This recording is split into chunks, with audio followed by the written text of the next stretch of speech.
का स्वदेशी उत्पादन 70 लाख टन बढ़ाने के लिए 6 उर्वरक संयंत्रों का उद्धार किया जा रहा है।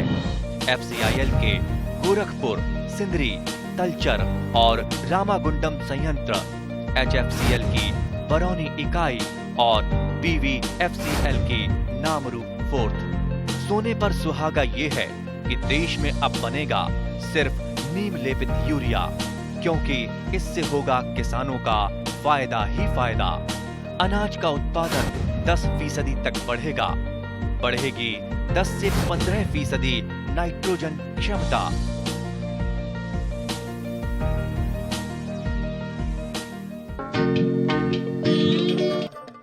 আমাৰ ৰাজ্যত উৎপাদিত মুঠ গাখীৰৰ ৭৫% থলুৱা গাই গৰুৰ পৰা পোৱা যায়।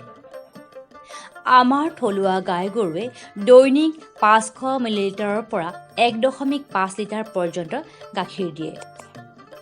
সাধাৰণতে থলুৱা গাই গৰুৰ পৰিপুষ্টিৰ ক্ষেত্ৰত বিশেষ যতন লোৱা পৰিলক্ষিত নহয়। কিন্তু ৰাজ্যখনৰ গাখীৰৰ চাহিদা পূৰাবলৈ হ'লে থলুৱা গাই গৰুৰ উন্নতকৰণৰ অৱশ্যে আৱশ্যকতা আছে। এই ক্ষেত্ৰত পশুপালন আৰু পশু চিকিৎসা বিভাগে ৬০ৰ দশকৰ পৰাই বৰ্ণসংকৰ গাই গৰু উৎপাদনত গুৰুত্ব আৰোপ কৰি আহিছে। বৰ্তমানে অসম পশুধন উন্নয়ন অভিকৰণৰ জৰিয়তে এই প্ৰচেষ্টা আৰু সেৱা অব্যাহত ৰাখিছে। মন কৰিবলগীয়া যে পশুপালন বিভাগৰ সীমিত ক্ষেত্ৰকৰ্মী আৰু প্ৰতিষ্ঠানে বৃহৎ সংখ্যক গোধনক সামৰি লোৱাৰ বাবে কেন্দ্ৰীয় চৰকাৰৰ গোপাল মিত্ৰ আঁচনি আৰু বৰ্তমানৰ মৈত্ৰী আঁচনিৰে ত্বৰান্বিত কৰিছে। গোপাল মিত্ৰসকলে ৪মহীয়া আৰু মৈত্ৰীসকলে ৪৫ দিনীয়া নিবিড় আৱাসিক আৰু ব্যৱহাৰিক প্ৰশিক্ষণৰ পিছত কৃত্ৰিম গো প্ৰজনন কেন্দ্ৰই সামৰিব নোৱাৰা গ্ৰাম্যাঞ্চলত কৃত্ৰিম গো প্ৰজনন কৰিবলৈ দিয়া হয়।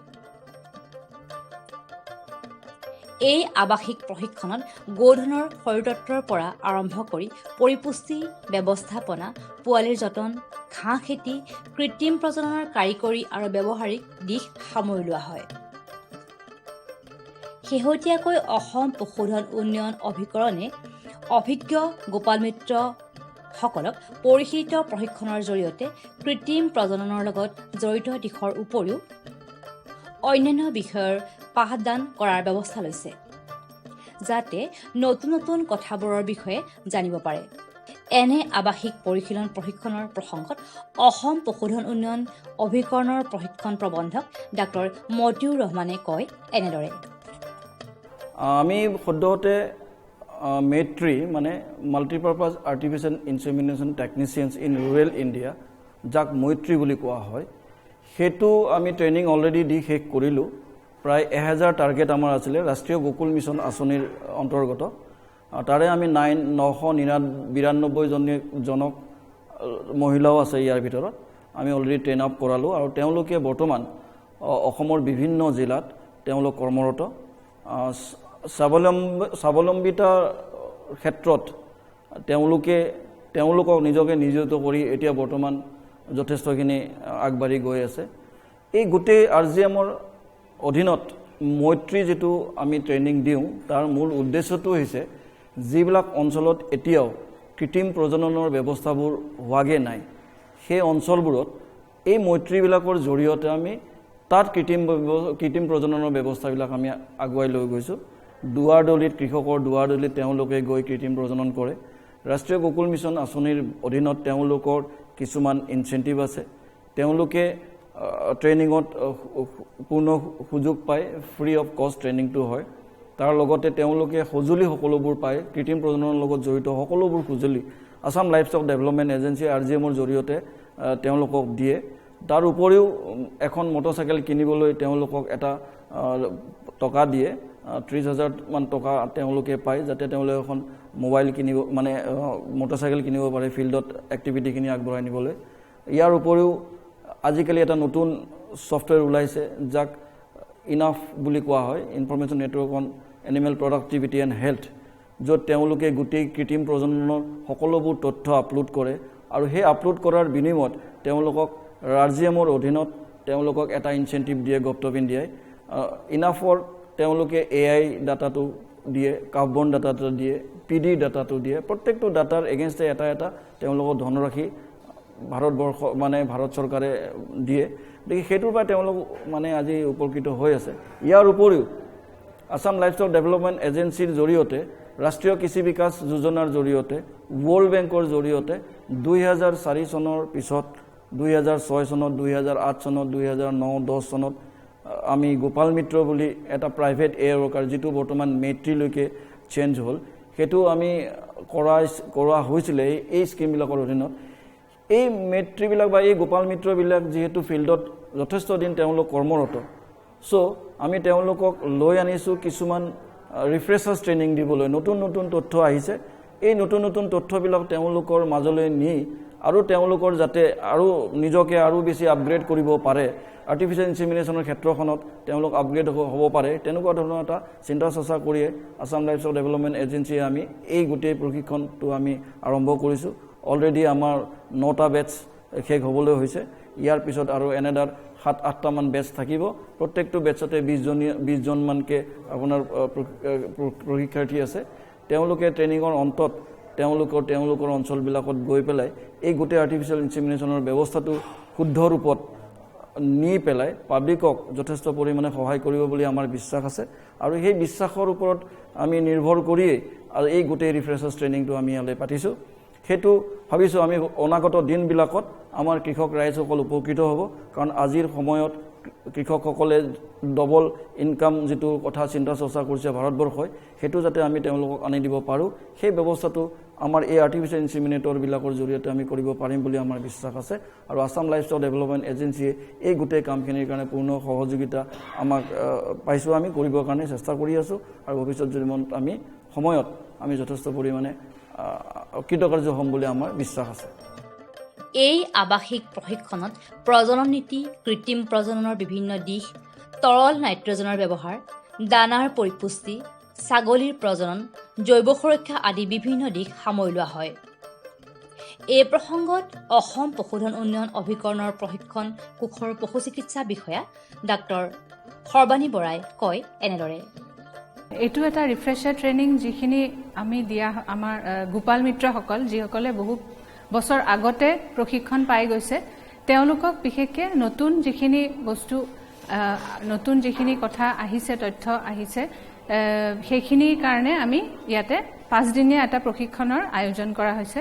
আৰু ইয়াতে প্ৰথমতে আমি এনিমেল ব্ৰিডিং পলিচি, যিটো কেটেল ব্ৰিডিং পলিচি, তাৰপিছত আপোনাৰ বিভিন্ন ভেকচিনেশ্যন বা ডিৱৰ্মিং বা আপোনাৰ কৃত্ৰিম প্ৰজন্ম কৰিব যাওঁতে যিখিনি বৈজ্ঞানিকভাৱে যিখিনি নীতি নিয়ম মানি চলিব লাগে, সেইখিনি আগতকৈ যিখিনি আপগ্ৰেডেশ্যন হৈছে, তেওঁলোকক সেই বিষয়ে আমি আৰু অৱগত কৰিবৰ কাৰণে ইয়াতে আমি প্ৰশিক্ষণৰ ব্যৱস্থাটো কৰা হৈছে। লগতে আৰু এটা নতুন বস্তু আহিছে, ইয়াতে ইনাফ বুলি এটা ছফ্টৱেৰ আহিছে। আগতে তেওঁলোকে যেতিয়া কাম নিজৰ কৰিছিলে, তেতিয়া কৃত্ৰিম প্ৰজন্ম কৰি উঠি তেওঁলোকে হাৰ্ড কপি অৰ্থাৎ কিছুমান ফৰ্মত তেওঁলোকে তথ্যখিনি ভৰাইছিলে। কিন্তু এতিয়া এটা নতুন এটা বস্তু আহিলে, যিটো হ'ল এটা আপোনাৰ information network on animal productivity and health বুলি এটা ছফ্টৱেৰ আহিছে, যিটো তেওঁলোকে নিজৰ মোবাইলত, স্মাৰ্টফোনত বা টেবলেটত যিটো তেওঁলোকক প্ৰদান কৰা হৈছে আমাৰ চৰকাৰৰ ফালৰ পৰা,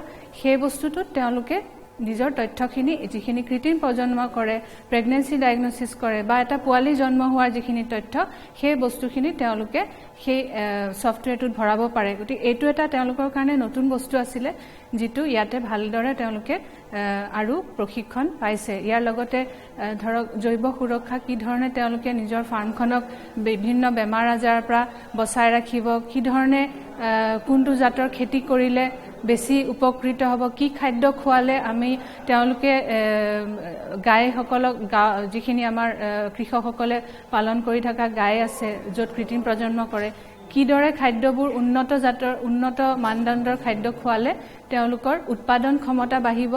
আৰু তেনেধৰণে আমি লগতে কেনেকৈ কিছুমান সময়ত ঘাঁহৰ খুব নাটনি হয়, কেনেদৰে আমি সেই পৰ্যাপ্ত পৰিমাণৰ যেতিয়া ঘাঁহ থাকে, তেতিয়া সেইখিনি আমি কেনেকৈ সংৰক্ষিত কৰি ৰাখি আমাৰ পশু পশুপালকসকলক হেতু প্ৰশিক্ষণ তেওঁলোকে দিব পাৰে তাৰমানে অকল তেওঁলোক যদিও তেওঁলোকে কৃত্ৰিম প্ৰজন্মৰ কৰ্মী তেওঁলোকক আমি আৰু কিছুমান আনুষংগিক বস্তু ইয়াতে শিকোৱা হয় যাতে তেওঁলোকে কৃষকসকলক সেইখিনিও পৰামৰ্শ দি পেলাই আৰু উপকৃত কৰাব পাৰে এক্সটেনশ্যন ৱৰ্কাৰ হিচাপেও তেওঁলোকে এৱেৰনেছ কৰাব পাৰে কেনেকৈ অকল মানে এআইটো কৰিয়ে তেওঁলোকৰ কামটো সীমাবদ্ধ নাথাকে কেনেকৈ উন্নত জাতৰ গাইসকলক কেনেকৈ আৰু প্ৰডাকশ্যনটো বঢ়াবৰ কাৰণে সহায় কৰিবৰ কাৰণে যিখিনি জানিব লাগে বৈজ্ঞানসন্মত কথা সেইখিনি আমি দিবলৈ চেষ্টা কৰোঁ ইয়াতে গোপাল মিত্ৰ আৰু মৈত্ৰীসকলক তথ্য প্ৰযুক্তিৰেও সংযোজিত কৰা হৈছে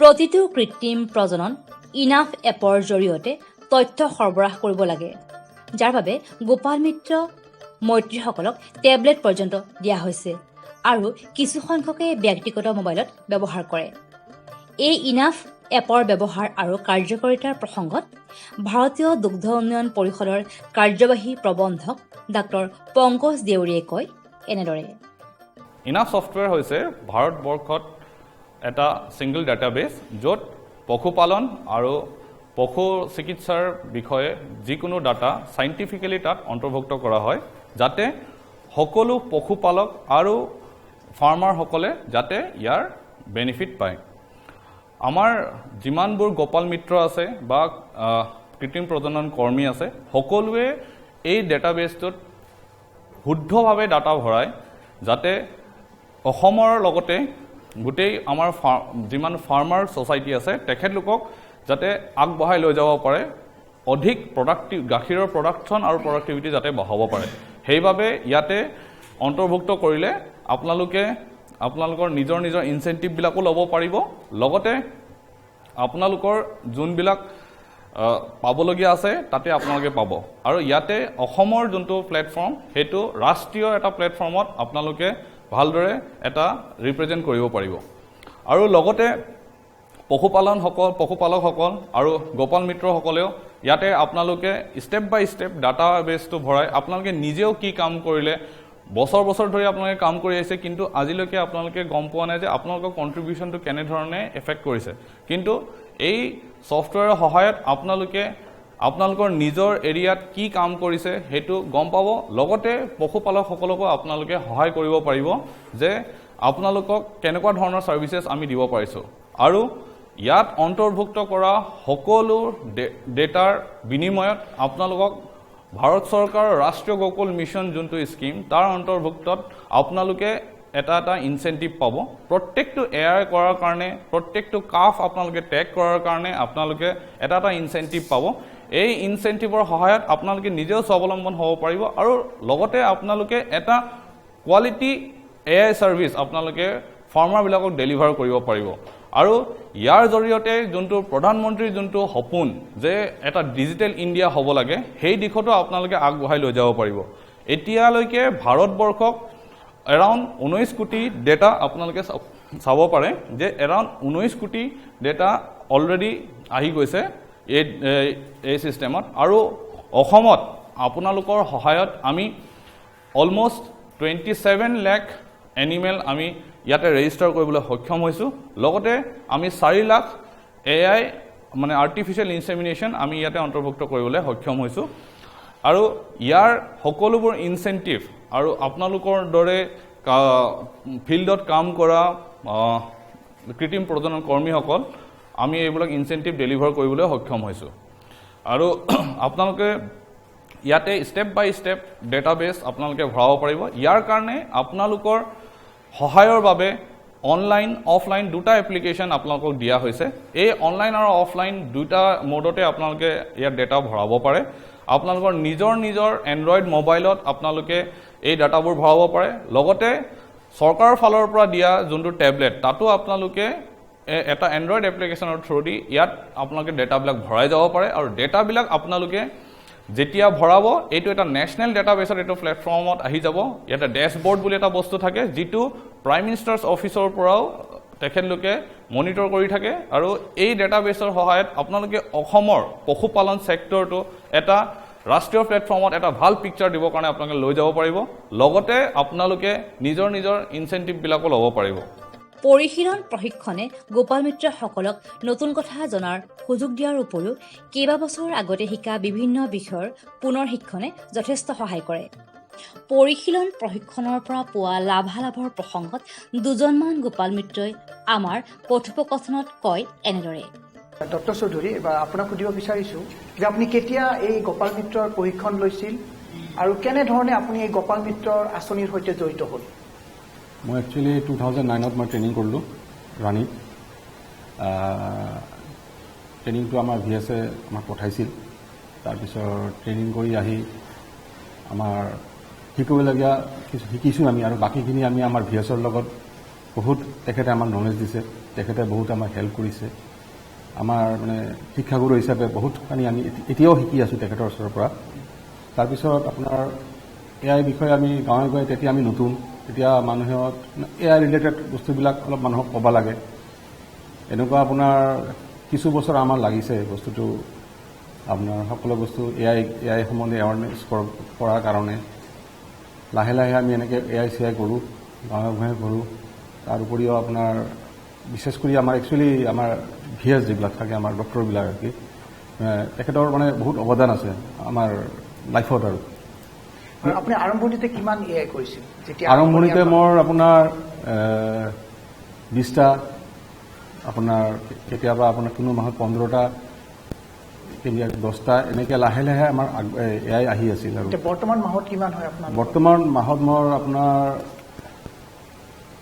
70-80 এনেকুৱা হয় এভাৰেজ। বাৰু ডক্টৰ চৌধুৰী, AI কৰাৰ সময়ত আপুনি কোনটো কথাত বিশেষভাৱে গুৰুত্ব দিয়ে? যেতিয়া AI কৰাৰ ক্ষেত্ৰত আপুনি আগবাঢ়ে, কোনটো কথাত বেছি গুৰুত্ব দিব লাগে বুলি ভাবে? এটা সফল AI ক্ষেত্ৰত, অৰ্থাৎ আমি যাতে কনচেপ্ট কৰাব পাৰোঁ। আছে AI ক্ষেত্ৰত আমি বেছিকেলি আমি টাইমটো চাওঁ, গৰুজনী কেতিয়া গৰম হৈছে, ফাৰ্মাৰৰ পৰা সুধি লওঁ যে আপোনাৰ গাইজনী কেতিয়া গৰম হৈছে, সেইটো আমি 1 নম্বৰ ফ'ল' আপ কৰোঁ। আমাৰ ইনষ্ট্ৰাকশ্যন হিচাপে যিমান ঘণ্টা পিছত আমাৰ AI-টো কৰিব লগা হয়, সেই টাইমলৈকে আমি সিহঁতৰ ঘৰত যাওঁ, যাই আমি অলপ মানে যদি আমাৰ ঠিকেই আছে, টাইমবিলাক মিলি গৈছে, তেতিয়া আমি ছিষ্টেমে আমাক যেনেকুৱা কয় তেনেকৈ আমি AI-বিলাক কৰোঁ। 2010 চনৰ সময়ত আমাৰ কৃত্ৰিম প্ৰজননৰ যিটো পৰিসৰটো কেনেকুৱা আছিল আৰু আজি তাত পৰিসৰটো কেনেকুৱা আছে? এতিয়া বহুত ভাল হৈছে। আগতে অলপ মানে কম আছিলে, তেনেকুৱা মানুহবিলাকে বুজি পোৱা নাছিলে। যেতিয়া আমি ট্ৰেইনিং কৰি আহিলোঁ, তেতিয়া ক'লোঁ যে এনেকুৱা যে লোকেল গাই এজনী যদি আমি ইনজেকশ্যন কৰোঁ, তেতিয়া এইটোৰ পৰা যিটো প্ৰডাকশ্যন হ'ব, পোৱালি এটা জন্ম হ'লে মাইকী পোৱালি, তেতিয়া এইটোৰ পৰা আকৌ এইটোৱে এটা গাইজনীয়ে যদি আপোনাৰ 3 লিটাৰ গাখীৰ দিয়ে, এইটো অট'মেটিক 6-7 লিটাৰ হৈ যাব। এনেই মানে ৰাইজৰ ক'লোঁ তেনেকৈ যে আপোনালোকৰ মানে গাখীৰৰ যিটো উৎপাদন আৰু এইটো বাঢ়ি যাব। তেনেকৈ কৰিছোঁ আৰু কৰি পেলাই ৰাইজে ভাল পাইছে, মানে গাখীৰৰ প্ৰডাকশ্যনটো বাঢ়িছে। এতিয়া মানুহে আগতে 2 লিটাৰ গাখীৰ বেচিছিলে, এতিয়া এজন মানুহে আপোনাৰ 5-6 লিটাৰ যেতিয়া বেচিব, অট'মেটিক পইচা বেছি আহি আছে, সেইকাৰণে ভালেই পাইছে। আপোনালোকে নিজে স্বসংস্থাপিত হোৱাৰ উপৰিও কৃষকসকলৰো মানে আপোনালোকে সহায় কৰিছে। বাৰু ইছলাম, আপুনি বৰ্তমান কিমান AI কৰি আছে? মই মাহেকত 60-70 কৰি আছোঁ, এনেকৈ কৰি আছোঁ। আৰু তেখেতসকলৰ যিটো মানে প্ৰতিপালন, আজিৰ পৰা 20 বছৰ আগৰ প্ৰতিপালন বা আজি 10 বছৰ আগত, এতিয়া প্ৰতিপালনৰ পৰিৱৰ্তন দেখিছে? বহুত উন্নত হৈছে। তেওঁলোকে ঘাঁহৰ খেতি কৰে। আমাৰ ডিছপেঞ্চাৰীৰ পৰা আমাৰ হাঁহ দিয়ে, গুটি দি বীজ দিয়ে, দিয়াৰ পিছত ঘাঁহৰ খেতি কৰে, কৰি পেলাই মানে গৰুক এনেকৈ দানা চাপৰ এইবিলাক খুৱাই পেলাই, মানে আগতে তেনেকুৱা মানে গৰুৰ ফালে মানে মানুহৰ মানে এটা হেৰি নাছিলে, এতিয়া বহুত মানে হেৰি হৈছে, মনটো আগ্ৰহ হৈছে, কেনেকৈ আমি প্ৰতিষেধক চিটাবিলাক তেওঁলোকে নিয়মীয়াকৈ দিয়ে। হয়, আমাৰ ডিছপেঞ্চাৰীটো আহে, আমি তেনেকৈ গৈ পেলাই মাৰি দিওঁ। গোপাল মিত্ৰসকলে কৃত্ৰিম প্ৰজনন কাৰ্যসূচীত জড়িত হৈ বৰ্ণসংকৰ গাই গৰু ছাগলী উৎপাদন বৃদ্ধিৰে গ্ৰাম্য অৰ্থনীতিত ভূমিকা লোৱাৰ উপৰিও নিজে স্বসংস্থাপিত হৈছে। সামগ্ৰিকভাৱে গাখীৰ উৎপাদন বৃদ্ধিত সহায়ক হোৱাৰ লগতে নিশ্চিত কৰিব গোপালকৰ আৰ্থিক নিৰাপত্তা আৰু উত্তৰণ ঘটাব গ্ৰাম্য অৰ্থনীতিৰ। ভাৰত চৰকাৰৰ প্ৰতিটো প্ৰয়াস কৃষকৰ প্ৰগতিত দি আছে এটা নতুন বিশ্বাস। দেশৰ কৃষকসকলৰ প্ৰতি সমৰ্পিত ভাৰত চৰকাৰে বিশেষকৈ উত্তৰ পূৰ্বাঞ্চল আৰু আন্দামান নিকোবৰ দ্বীপপুঞ্জৰ কৃষি অঞ্চলৰ বিকাশৰ বাবে নতুন প্ৰগতিশীল পদক্ষেপ লৈছে, যাৰ দ্বাৰা কৃষকসকলে দ্ৰুত গতিত উন্নতি কৰি আছে। কৃষি অঞ্চলৰ বিকাশৰ গতি অব্যাহত ৰাখি মাননীয় প্ৰধানমন্ত্ৰী শ্ৰী নৰেন্দ্ৰ মোদী ডাঙৰীয়াৰ নেতৃত্বত ভাৰত চৰকাৰে এক দূৰদৰ্শী নিৰ্ণয় লৈ দেশত ৰাষ্ট্ৰীয় খাদ্য তেল মিছন অইল পামৰ আৰম্ভণি কৰিছে, যাৰ দ্বাৰা উত্তৰ পূৰ্বাঞ্চলৰ ৰাজ্যসমূহ আৰু আন্দামান নিকোবৰ দ্বীপপুঞ্জৰ কৃষকসকলৰ বিশেষ লাভ হ'ব। পুঁজিৰ বিনিয়োগত বৃদ্ধি পাব, খোৱা তেলৰ আমদানিৰ ওপৰত নিৰ্ভৰ কৰাটো কম হ'ব আৰু ৰোজগাৰৰ সুবিধা সৃষ্টি হ'ব।